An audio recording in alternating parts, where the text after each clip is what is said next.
7 horses. And country, well, country is okay. Go. Photobomb. Oh, he tries really hard. Yeah. He's not camera shy, that's good. No, what I was saying there is I have 7, I have a groom and a hot walker. And we all work together. There's nothing that they do that I don't do. Right. You know what I mean? I'm pretty much the first person here in the morning. I'm the last person here in the evening. I get here about 3:10 a.m. the latest. But it's normally about 3 a.m. Every in day? the morning. Every day, 7 days a week. And I leave here every evening about 3:30 p.m. So I come in, I help them up the stalls, I help them do water buckets, I help them break straws, I might walk a couple of horses. Anything that my guys do, I am willing to do. You know what I mean? I'm not different to nobody else. That's pretty much how it goes. And I check my horses' knees and ankles on a daily basis to make sure that I can prevent injuries if possible.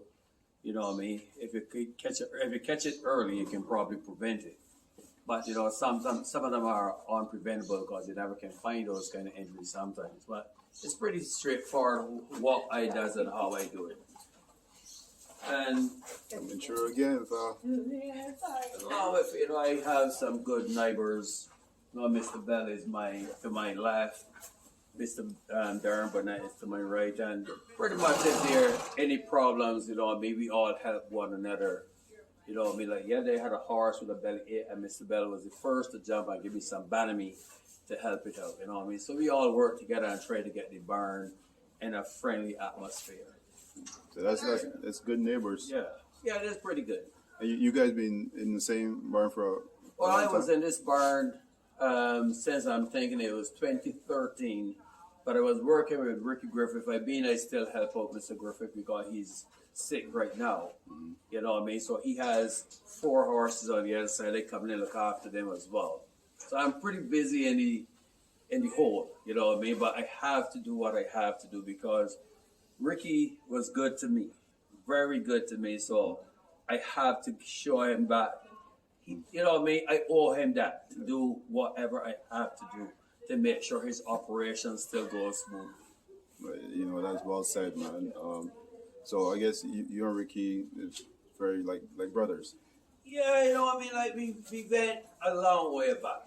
But I think it was 2003 when I came to the racetrack. And I started as a hot walker at Mr. Cassie. Ricky was the assistant. Yeah, we hit off. You know, Come on through. Come by. We hit off straight away. There was times, you know, we had difficult times, but we talk over differences and that kind of stuff. Mm-hmm. He was always there for me. And at some point, I remember there was a point my nephew was short of something, and I tell my nephew, go and see Mr. Griffith and tell him I send you. And, you know, he was always there. He was always there for me. A very good gentleman, you know what I mean? When my mom died, he helped me out in different areas, you know what I mean? He never cut my pay when I went to Barbados. He continued my pay going, that kind of stuff, you know. So he was always there for me, so I have to be there for him. So you started out as a hot walker? I started out as a hot walker. But I get the feeling that you was in this industry business for a very long time. Not necessarily a long time. Beautiful. There are different kinds of people that come to the industry.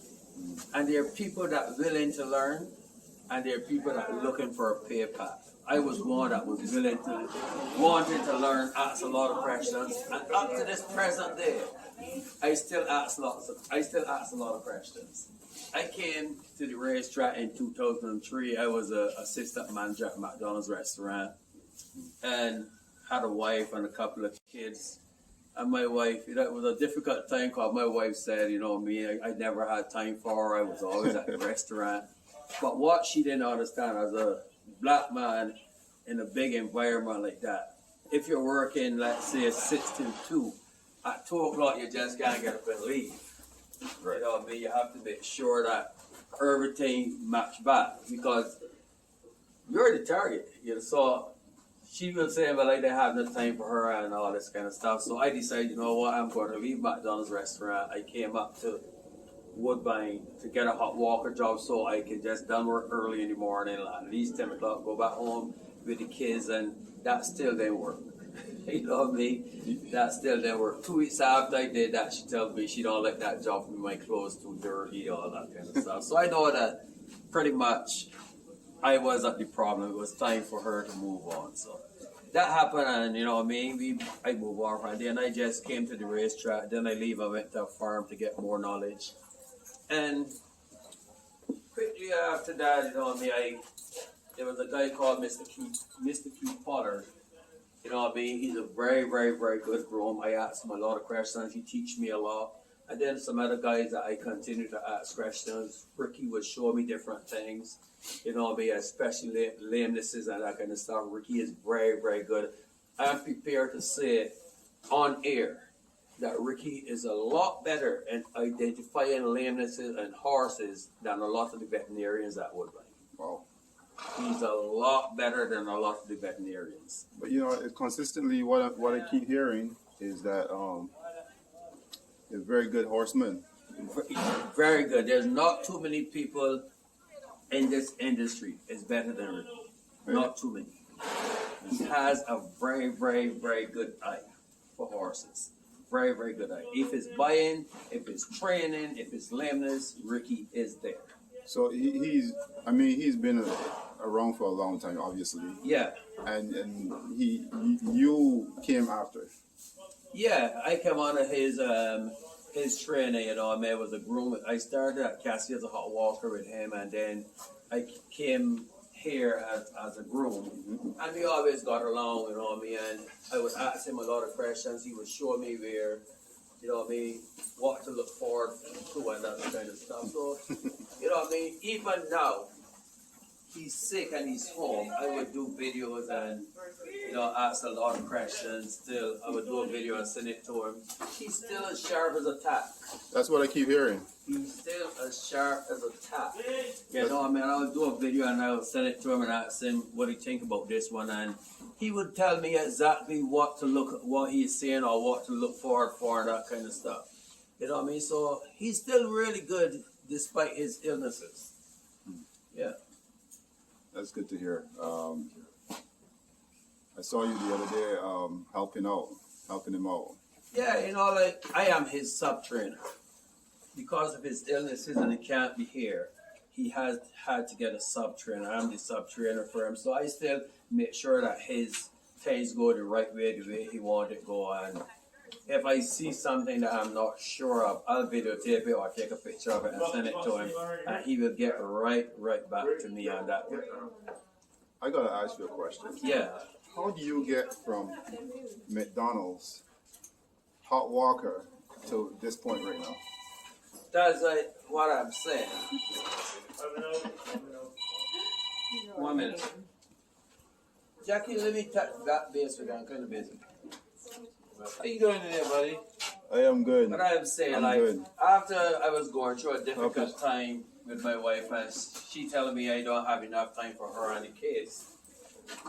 Hey, this is Nikki. Hello. Hello, Nikki. Sorry. Nice to see you again. Hey. And she just telling me I don't have enough time for her and the kids. And the racetrack was a job, you come early in the morning, but you're done early, so I would always have time for myself and the kids. All right, they're coming through. Okay, brother. Respect. Thank you. Respect again. You know, so I figure out, okay, let me just go to the racetrack. I'll have time to get back home. You know, we don't need a babysitter and that kind of stuff. So here was good. You know, I mean, the money was a lot smaller than what I was working for, but, you know, I just wanted to see my family happy at that point in time. You know, that's pretty much the story of a lot of men. And there's a lot of stories that a lot of people don't get to hear because they only see a man working. Sometimes he works silently, and sometimes he works with a lot of noise. But to hear the story, yeah, it's quite you know what I mean? It's like, you know what I mean? So I try to keep the family happy, but I get to realize after a while I was not the problem. You know what I mean? The problem was she just needed to move on. And, you know, I mean, like, today, you know, we move on and we divorce and that kind of stuff. But we are very, very good friends now. We can talk to each other and all that kind of stuff. So We are very, very good friends. You know what I mean? Friendship is good. Yeah, we are very good friends. So I just, get to realize, things happen. So I just actually, come up here and I started hot walking. I watch carefully. I ask a lot of questions. Sometimes if the groom doing something, I would try to do something, that is related to groom work. So he was pretty good in there. And I asked Mr. Keith Pollard a lot of questions, lot of questions, to make sure, that I get a grasp of what was going on. But coming from that point to this point right now, and learning the medicines and all that stuff, how difficult was that, or was it easy? It wasn't difficult, like the opportunity is there for anybody that want to learn. The HPPA offer you books to study and that kind of stuff. Again, you can ask a veterinarian for a printout. The drug lists and the cutoff times and that kind of stuff. And it would be okay, but you have to be willing to learn. Right. And that is one of the things that I was, I was willing to. I wanted to learn. And that's quite important, because there's some people who say they want to make it, but they don't put the effort into it. You have to want, there's a lot of people that come, but, it just is about the dollar, and if you just come to get the pay pack, you're not moving it further. Sometimes you won't even get the job that you're supposed to do properly. You have to be interested in the work. Okay. So that's how it goes so far. All right. So if you were not doing this, what would you be doing right now? You mean if I was not in the horse industry? Yes. I don't actually. That's a good question. It's hard because I went to business school and studied hotel and restaurant management. And that was in Canada? In Canada.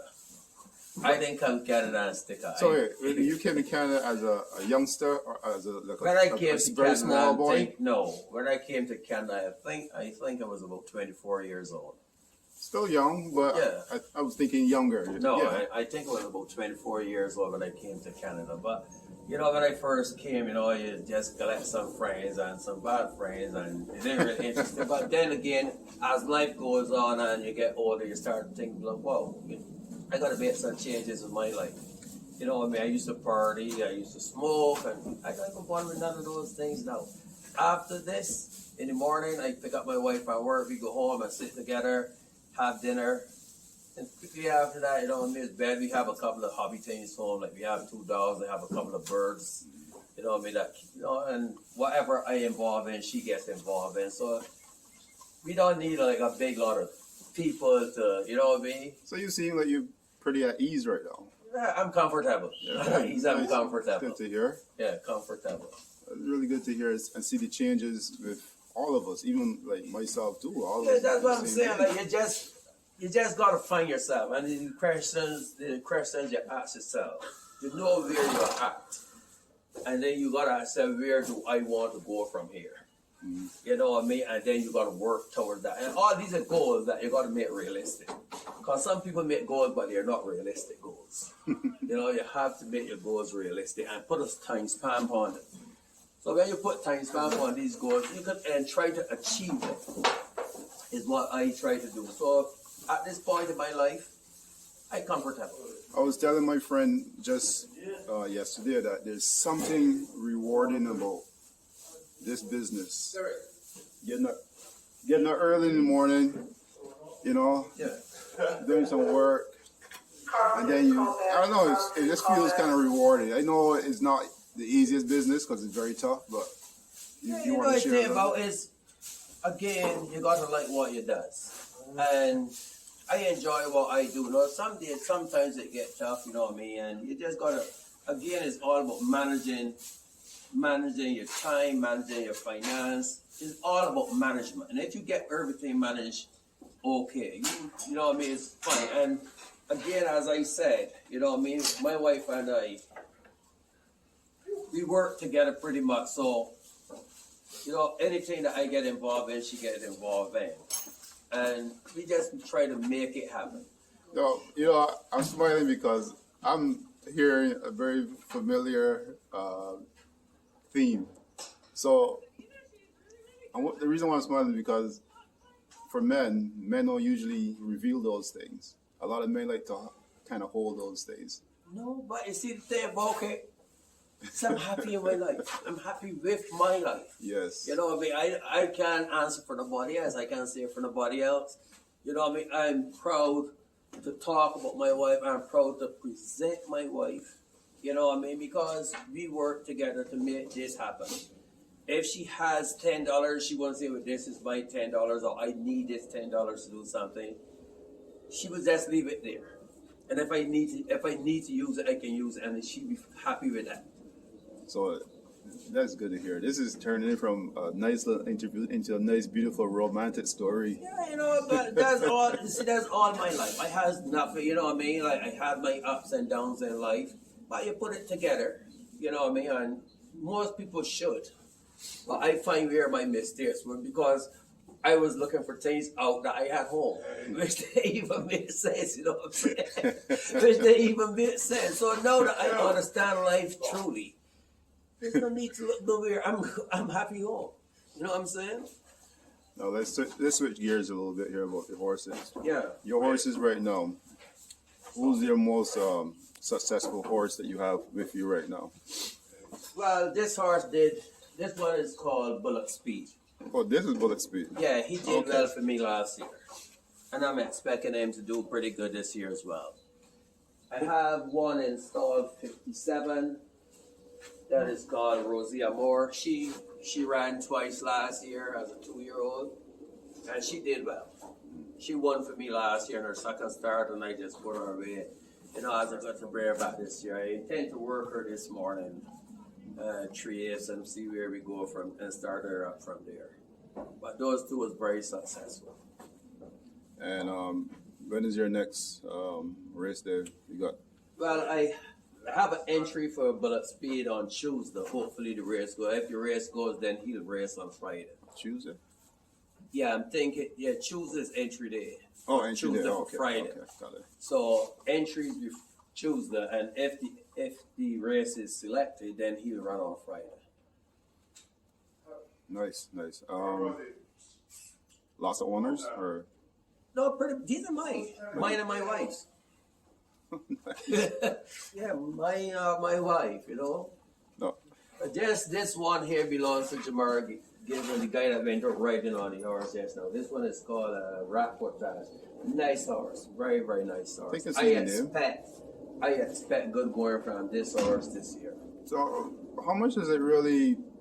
I don't know. You don't have to tell me numbers, but cost to run an operation like this? Like, does Woodbine just give you the stalls, or what Yeah, happens? Woodbine give you the stalls, and then it's up to you to figure out. Straw, like a bale of straw like that is $7. You bring on that they normally eat like this. A bale is $10. So it varies, you know what I mean? It varies. Like last year, I think my my overall cost last year was about $69,000. Now it cost me last year $69,000. It's not too bad. No. But see, you just gotta range it out. You know what I mean? Once you have horses, like when my horses went, the money is mine. So it worked out. I had a good year last year as well.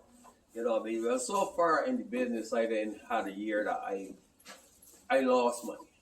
But it's possible you can lose, but I didn't have none of those years yet so far, thank God. Good. Another question here for you. Is there a certain type of guideline that you follow in the way how you conduct your business in order to make it operational? Well, when I say guideline, I friendly, like, my guys know what they have to do. So I just don't say, well, do this, you gotta do that. And I think the best way about the guidelines are if you keep it friendly. You know what I mean? If you have workers and you and them is on a friendly get along, oh great. That's where your business become more successful, because then you get that respect from them. You know what I'm saying? Mm-hmm. Yeah. So my operations was successful because I carry a friendly atmosphere to my part of it. And that makes it easier. Makes it a lot easier, a lot easier. And plus, your neighbors too. You said if My you need neighbors help, are very, you very need good help. neighbors to me. Very, very good neighbors to me. Ricky Griffith, I can't say, you know what I mean, but up to now I can still, we text each other all throughout the day. And if there's questions on, or there's something that I have doubts on, I can take a video of it or a picture of it and send it to him, and he will voice his opinions. You know what I mean? Or if he see a horse run, he will also voice his opinion. You know what I mean? Like, I remember last year I ran a horse, and he liked the horse. And he called me and he said to me, Keith, that horse will win right off of that race if it's put in the right spot. He didn't tell me where to put it. He said, if it is put in the right spot, she will win right off of that race. And at that point in time, I had run that horse for I'm thinking of 120,000 or something. It was a launch race anyway. The same Rosie Moore, and I just dropped her from that because of hearing it from Ricky. I dropped it from 126 a launch race down to 40,000. And She went for ease. And I had a call from an American guy wanting to buy her, you know what I mean? But I didn't ready for that yet either. You know what I'm saying? I didn't even hear the price, but I wasn't really ready to sell her as yet. You know what I mean? So I know you told me that you didn't start out to be in this business. No. So right now, is this a love, a passion, or something you fell into? What is this? No, I would say it's a love. Like, Is it more of a love or more of a business? Yeah, I love it. You know what I mean? It's a business too, you know what I mean? But I love what I does. And that makes it easier. Yeah, you know what I mean? If you come into doing something, and you don't love it, you know what I mean? You just will be in a bad situation. But I love what I do. Speaking of love, the horse is just on your shoulder. Yeah, this one is okay, you know. This one is all right. This one is a 2-year-old called Golden Train, and the one behind it is a 2-year-old called Canadian Sweetheart.